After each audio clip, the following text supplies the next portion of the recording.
So now we have our phase diagram. Let us calculate this quantity here. This is what we will call the gap. Okay, let's calculate that. That's just the chemical potential here minus the chemical potential here. So the gap, normally I write it as delta. That's equal to mu add minus mu remove. And that's equal to u minus 2 dt 1 plus 2n. So if you choose your t over u somewhere here, you can immediately calculate the gap, the width of this energy region, which you have to supply. If you're here, you have to supply this much energy in order to get here, and during all of this interval, the density is fixed at 1. So I remind you that this, therefore, is an incompressible phase, incompressible, incompressible. So this gap vanishes here, or here, depending on n. So let us write the value at which it vanishes. So T over U critical is the point where the gap vanishes. That is equal to 1 over 2d, 1 over 2n plus 1. So now you see from this result that as n gets larger, the gap vanishes earlier and earlier in T over U. That is why I drew the triangles like this. As n gets larger, the triangle gets squished more and more towards the vertical axis. So let's review what we have done here. We took first the limit T over U equals 0, stayed on this axis, and showed that there are these intervals where the number of particles is fixed to some integer, 1, 2, 3, and therefore, as I change the chemical potential and the density remains the same, the system is incompressible. And since T over U is 0, there is no jumping, no hopping between sites, and therefore the system is insulating because there's no transport, there's no movement. And then, by using first order perturbation calculation, we showed that these Mott phases extend into the T over U regime, into the finite T over U regime. They extend like this, but they terminate at some point. And we calculated this point, again, leading order in perturbation theory. Now, this is where the gap is, incompressible. When it vanishes, what do we have? We have a compressible phase. So we go from a non-compressible insulator to a compressible something. And what this something is, what this phase is a superfluid. I just write SF. We did not show that it's a superfluid. That will require a lot more work, but we have shown that it is a different phase.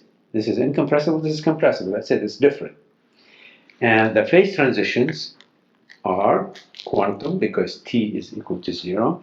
And there are two ways to accomplish these phase transitions. Either you cross the phase boundary, these are the phase boundaries. You can cross the phase boundary, let's say like this.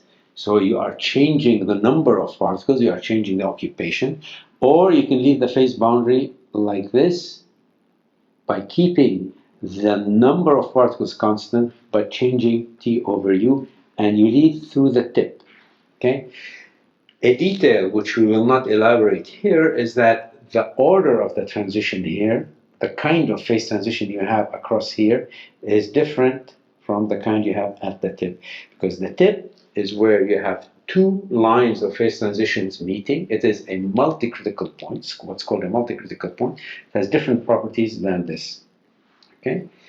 Another point we should emphasize that this is not accurate for all T over U.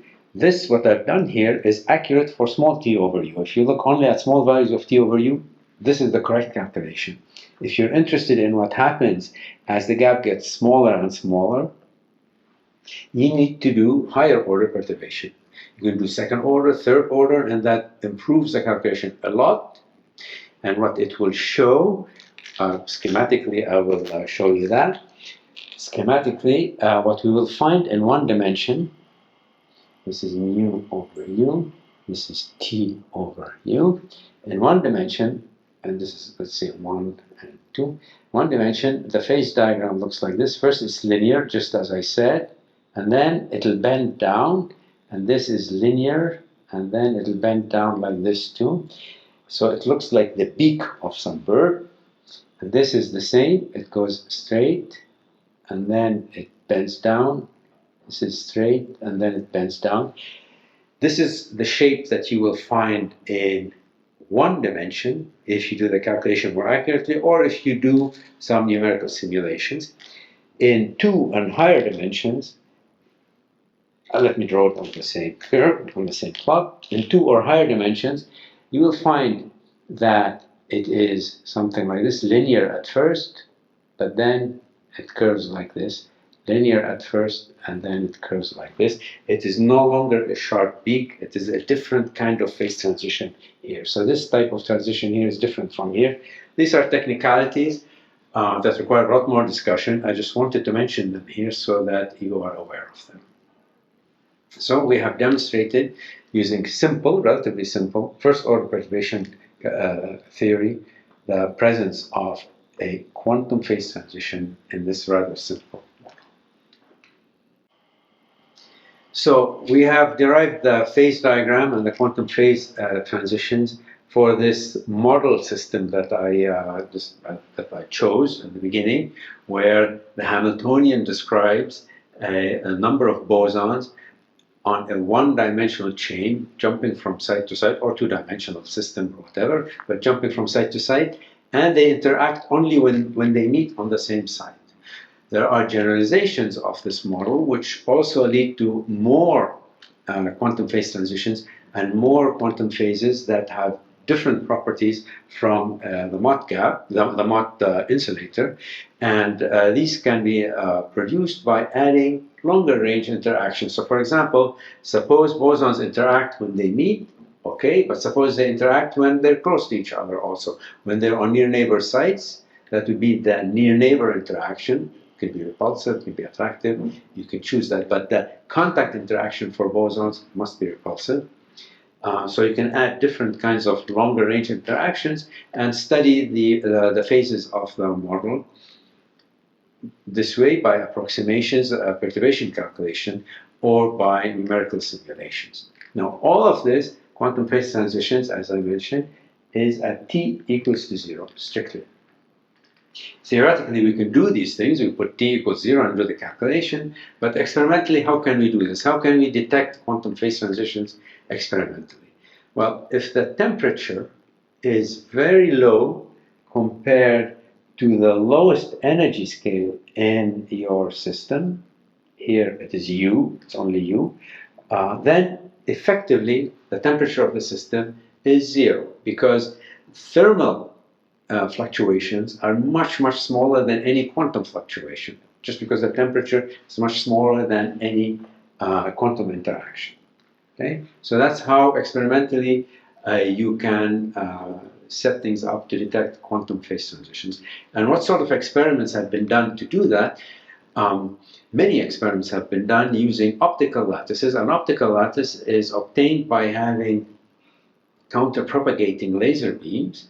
They form a standing wave, and on this standing wave you can load your bosons. You put the bosons on the standing wave, and so now you have a system similar to the system we have here, where you have nodes, space lattice points, and bosons jumping around them. And these are experiments, the ultra-cold atom experiments, where people have managed to observe this exact thing that I have mentioned here. Mott insulator, transition to superfluid. It has been observed experimentally in these ultra-cold atoms, atomic systems.